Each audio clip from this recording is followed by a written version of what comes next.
Support for the Capital Connection comes from New York State United Teachers, working to support students, educators, and public schools as the center of their communities through the Public Schools Unite Us initiative.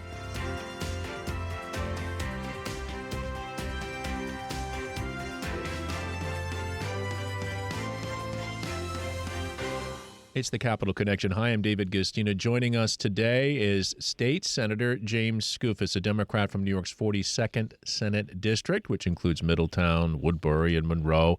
Senator Skoufis is the chair of the Senate Committee on Investigations and Government Operations. He joins us from time to time.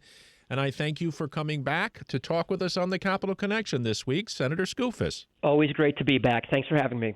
Well, I want to start with a bill that you have called the Retail to Retail Bill, which is, it impacts restaurants and bars across New York State. Tell us about it and what it's designed to do. Absolutely. So anyone who's in this line of work, restaurants, bars, taverns, also liquor stores, knows that the distributors, and there are two big ones in New York State that control probably 90% of the market for, in particular, wine and spirits.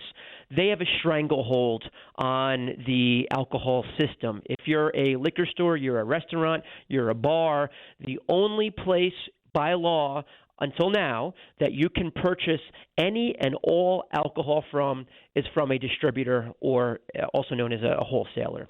And what this bill allows for is those restaurants and those bars and taverns, when they're in a pinch, say, for example, you're an Irish bar and it's St. Patrick's Day and you've got parties all throughout your establishment and you run out of Jameson on St. Patrick's Day at your Irish bar, you can't wait for 3 days from now, 4 days from now, when the next truck from your distributor comes by to restock your Jameson and other bottles. And so what this bill allows for is, in limited quantities, allows for these establishments to go down the street and, when they're in a pinch, buy a handful of bottles from the local liquor store. And so it makes sense. It's a win for all of these establishments, takes a little tiny piece of business away from these behemoths, which they strongly opposed this bill, one of them in particular. The other was actually neutral on the bill, and is just a pro-small business measure that in many cases, I'm told from the Restaurant Association, this could save their members, these establishments, upwards of $5,000 a year. Just by virtue of not having to pay these emergency fees that restaurants and bars have to pay to get especially smaller quantities of alcohol shipped to them from these distributors. From there, let's talk about a proposal in Orange County for an Amazon warehouse. This is way yonder.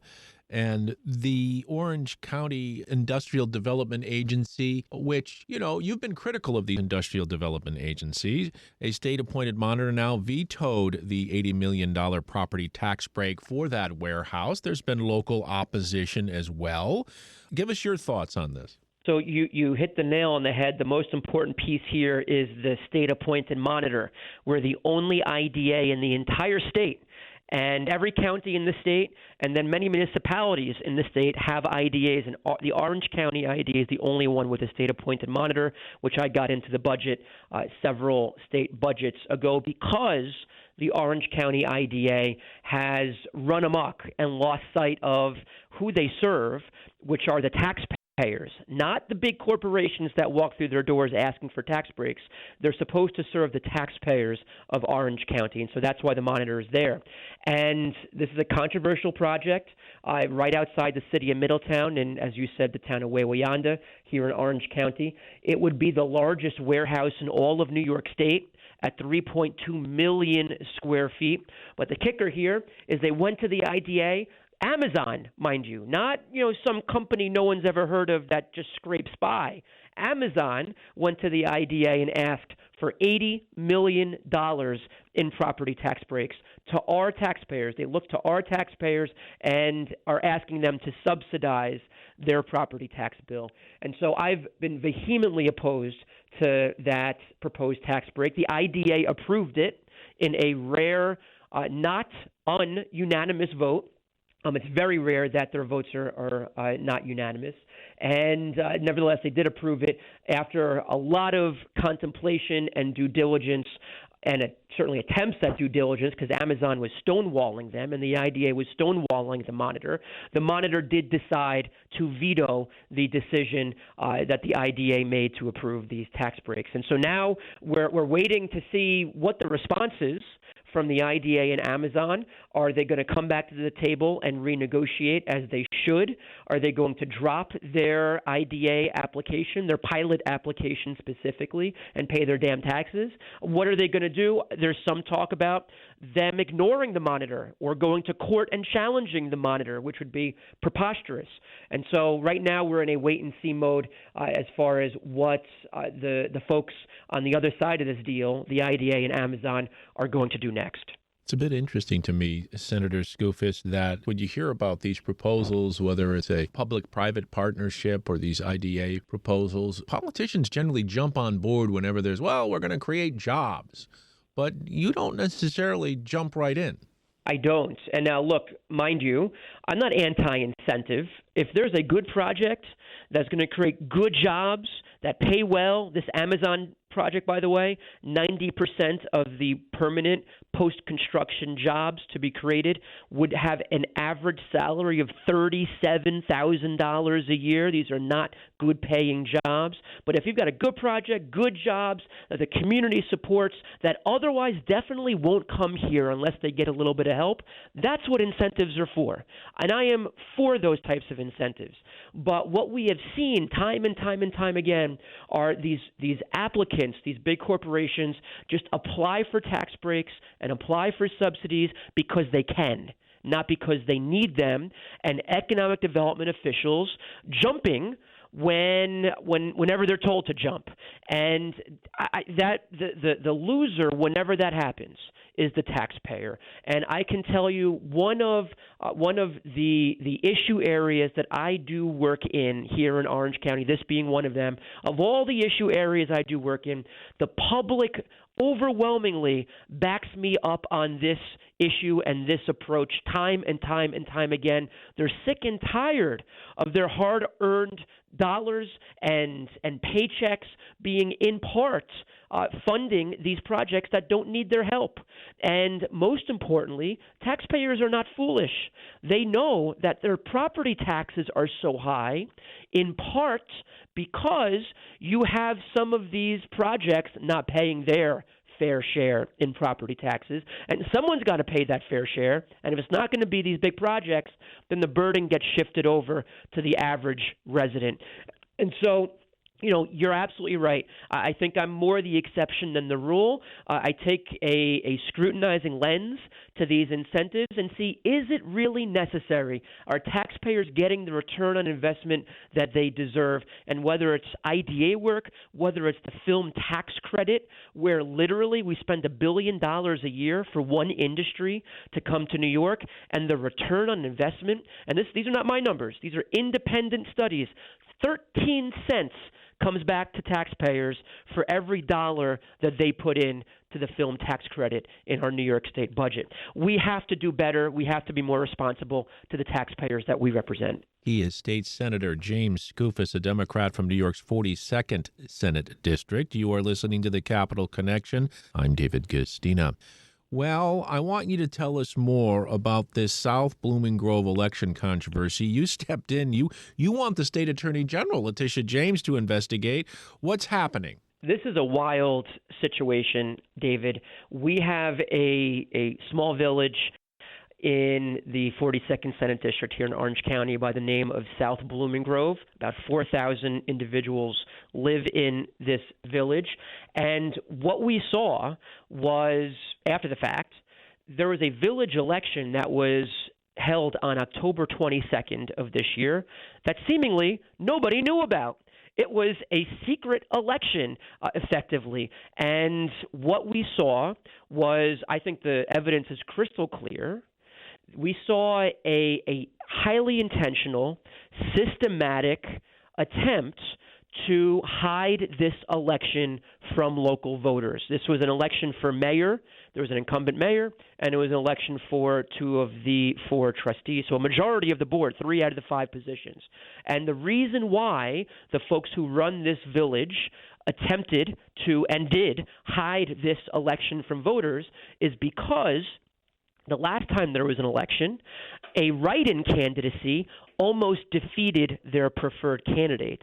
And so if no one knew about the election this time around, no one could run candidates. No one could even run a write-in candidacy. And so the 3 incumbents skated along. They called up on election day about 50, 60, 70 of their supporters and close friends, made sure they got out to vote. And meanwhile, the rest of the community had no idea this election was going on. Let me give you 1 or 2 examples that illustrate just how systematic this was. So state law requires before every local election that the local municipality post a notice in their official designated newspaper of record. And at the special meeting that was called to begin the change of election date that's required, there's a whole process, they called a special election. They gave 1 hour's notice by putting up a flyer in their village hall window 1 hour before their special meeting. Hey, we're calling this special meeting 1 hour from now. Of course, no one was in the audience because no one saw that flyer an hour before the meeting. And at that meeting, they redesignated their official newspaper from the newspaper that is the daily newspaper here in Orange County, the Times-Herald-Record, to a weekly newspaper 3 towns over that has 0 readership in South Blooming Grove.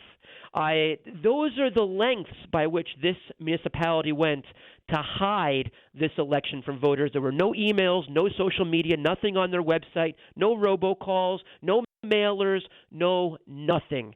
And what we saw was an election with 6% voter turnout where they selectively reached out to their supporters to come out and vote. And then lastly, we've gotten lots of tips since we've leaned into this and investigated this situation. And we've gotten allegations from people in their village that the incumbents and their supporters were calling folks requesting that they ask for absentee ballots and then requested that they hand in those absentee ballots unfilled so that they, the folks making these calls, could fill in those absentee ballots for them. That is highly improper, as you can imagine. That's putting it kindly. And so I've reached out to the AG and have requested that she invalidate the election outcome here. She has a tool at her disposal. It's called a quo warranto proceeding. It hasn't been used in a number of decades, I believe, but it is there. And if there was ever a situation that called for her to step in and invalidate these results, it's this one. Have you heard anything from her office yet? Only that they are investigating and they are digging into this, so they are taking it seriously. They are really looking into this, examining the circumstances. I've handed over all the documents and all the information and facts and evidence that I have, and now we're waiting for them to do their due diligence. Well, from here, since we just talked about an election controversy, let's talk about a bill that has to do with elections that you've introduced. This is about Super Tuesday, your new bill, which you say has broad support among colleagues, would shift New York's presidential primary date to Super Tuesday, an effort to give New York a louder voice in presidential nomination. What are the chances? I think the chances are pretty good. Look, it's a no-brainer. Once colleagues and once I had all the facts, all the evidence, it's pretty obviously clear that this would be good for New York, but it's even beyond New York, it'd be good for the country, and here's why.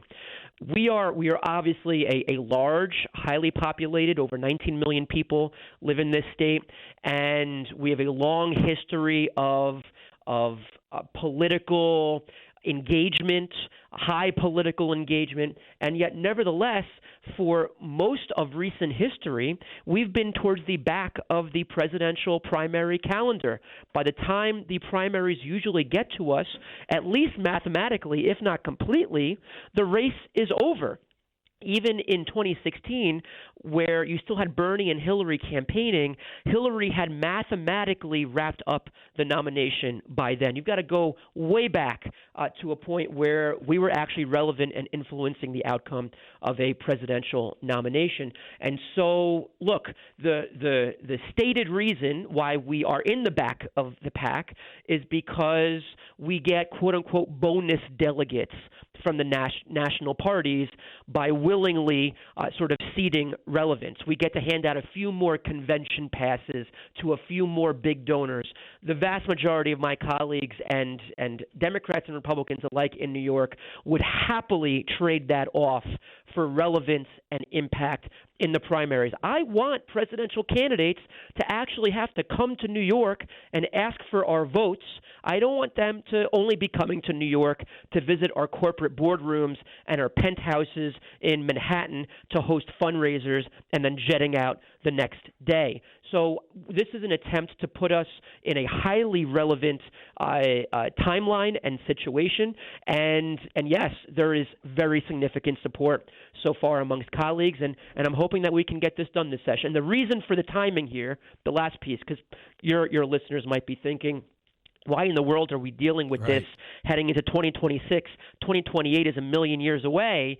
The reason for it is the national parties now, I'd say now through summertime in 2026, they are putting together the framework and the rules by which these primaries and caucuses are going to be put together for 2028, and that includes the structure of the calendar. That's why we've got to do it now. When you say you have support from your colleague, Senator Skoufis, does that include your Republican colleagues? We're just starting to reach out to them. Obviously Democrats are in the majority right now, but the simple matter of fact is I imagine the Republicans in both houses will also be supportive of this, because why wouldn't they want for their Republican primary here in New York to be relevant and at the front of the calendar? This is not just a Democratic thing, though certainly, as a Democrat, I'm focused on that primary. But from their perspective, I imagine they want to be impactful, and so I'm hopeful that they're going to support this too. Talking with Senator James Skoufis on this week's Capital Connection. He's a Democrat, but he's a guy that doesn't really care what party you're from if he thinks you're going in the wrong direction, including you being regularly critical of Governor Hochul, who's a Democrat. And that brings me to this, and this certainly jumped out at me, and I'm sure you've heard from many about it, which is an article that appeared in the New York Times in November on the 13th by Grace Ashford. The headline is, Hochul vetoed 7 of his bills in a single day. Could it be personal? And he is you, Senator Skoufis. They call you an ambitious legislator, never shy about criticizing the governor. After a protracted budget battle last year, Mr. Skoufis gave a speech on the Senate floor blasting her approach as authoritarian. He later asserted that Ms. Hochul had demonstrated an inability to be competent. Now, obviously, you're going to speak your mind, and I know that congestion pricing was something you hadn't supported that the governor did. But do you believe there's anything personal here because you've been critical of the governor, that this Times headline is retribution to you personally? Yeah. So look, let me say a few things. First is sometimes narratives can get blown out of proportion. And look, you're right. I've never hesitated to speak my mind, regardless of who it is I'm on the opposite side of on issues or what party they're from. But the facts are the facts here. The governor has signed 30 of my bills this year. She's vetoed 13. And so an almost 3-to-1 ratio there. And we've got some other bills that were just sent to the governor, and I'm hopeful, and I anticipate there are going to be a bunch more signed from this batch that was just sent to her. Yes, the budget this year in particular was a very heated budget negotiation. It was a very protracted government budget negotiation, and the outcome was not one that obviously I was thrilled with. And so, in the heat of a moment, there were some things that were said that I felt very strongly about, and went out on the floor and said it, because that's my style. That is who I am, and I'm going to continue always speaking my mind. But I pride myself, and I will say this, I know the governor prides herself on putting aside whatever differences and disagreements and at times frustration that we might have for one another or for anyone else. And we always try and never lose sight of what we're there for in Albany, representing people, which is doing the work of the folks that are here in New York State, the 19 plus million, and especially the 300,000 plus I represent in Orange County. And so yes, look, we've been twisted a few times this year, the governor and I, but I think it's fair to say we are both looking forward. We are building and can always continue to build a working relationship with an eye towards trying to do what's right for the people that we both represent. Well, her lieutenant governor, Antonio Delgado, who was the congressman from the 19th district before becoming the lieutenant governor of New York, is running against her. I don't think you've announced any endorsement now. Are you holding that endorsement for governor, or are you supporting Hochul, or would you support Delgado? I respect Antonio Delgado. I actually overlapped with him a little bit when he was in Congress and before redistricting when I went up into Ulster County. And so I've known him for a very, very long time and appreciate our friendship and our relationship. At this point, look, June is a million years away. I'm not paying attention to politics yet. We aren't even in the new year. I don't anticipate I'll be making any kind of endorsement anytime soon, but certainly don't foreclose the possibility either. It's just not something I'm really thinking about at this moment. Understood. We are speaking with Senator James Skoufis, a Democrat. Now, Senator Skoufis, of those vetoed 7 bills, and I get your point, she's approved many more than she's vetoed, but of those 7 bills, is there one that rises to the top for you that you wished had, over all the others, been passed? Yeah, there was one that I was particularly disappointed about, which was a bill that would have reimbursed pharmacists for work that they do around contraception access when they've got a patient that walks through their doors and the patient's looking to consult with them about particular prescriptions or other methods of birth control. And look, the veto came as a bit of a surprise.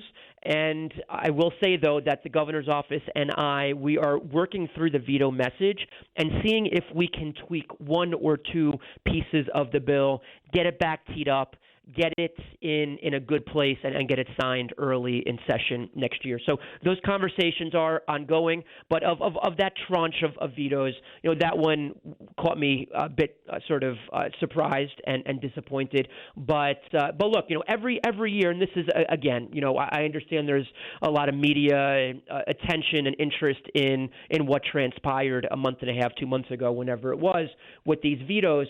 Every year I have bills that are vetoed. Cuomo vetoed my bill every year, and Governor Hochul, sure, every year. Even her best friends in the legislature, she vetoes their bills occasionally. And so we're trying to work through this one. She has a long history of being pro-choice as a lawmaker and now as governor. And so I'm hopeful that we're going to be able to get to a good place where she can sign a slightly revised version of this bill. But that one was a bit disappointing. Yeah.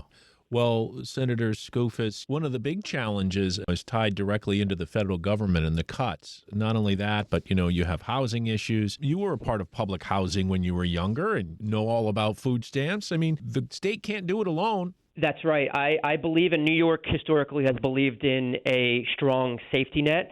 And the facts are the facts.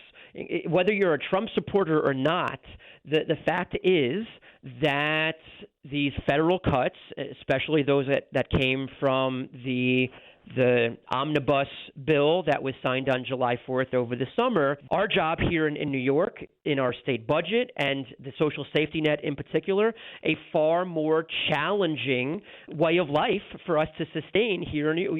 We're a huge donor state. We already don't get back what we send to the federal government. And so what we see now is this disproportionate attack on blue states like New York, like Illinois, like California, that makes those donor gaps to the federal government exasperate.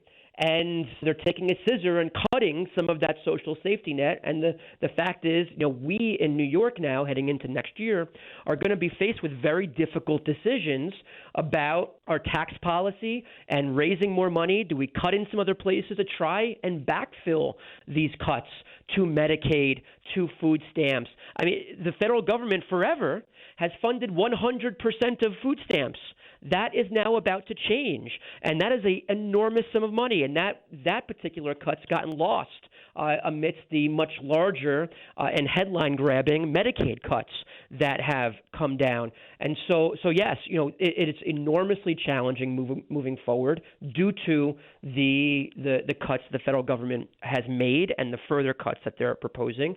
And the really sad and tragic part of this, just from a political standpoint, is that, especially in other states, but including here in New York, there's disproportionate harm on Trump voters. Go to Appalachia, go to West Virginia and Kentucky, and talk to the folks who live in these communities that disproportionately live on Medicaid and on SNAP and voted for Donald Trump. We're fooled, we're tricked into voting for Donald Trump. They are going to be taking it on the chin. Their families are going to be taking it on the chin, and it's really a shame. Now, you shouldn't be crafting policy to help your voters or harm people who didn't vote for you, but he is actively harming people, whether they realize it or not, and more people are starting to realize it. He's harming his own voters, not even just those in blue communities and blue states, but certainly here in New York, we have a massive budget hole thanks to one person and one person only. And I say that because it shouldn't be one person, but Congress has completely acquiesced any and all self-respect as a co-equal branch of government. The majorities in Congress, when Donald Trump says jump, they say how high. And as someone who believes in institutions, as someone in the state legislature, I have been very forceful about the need to be a co-equal branch of government. It is shocking to me that you have hundreds of members of Congress in the majority party down in Washington, D.C., who I guess don't care about being autonomous and doing their own thing and having any independent thoughts. They literally just do whatever one person tells them to do. Well, we are out of time. That'll have to be the last word. Our guest is Senator James Skoufis, a Democrat from New York's 42nd Senate District. As you heard, he's not really afraid to say what he's thinking. Senator Skoufis, I can't thank you enough for joining us, and we'll get you back again. We appreciate you joining us on the Capitol Connection this week. Always a pleasure. Thank you, and happy holidays. You too.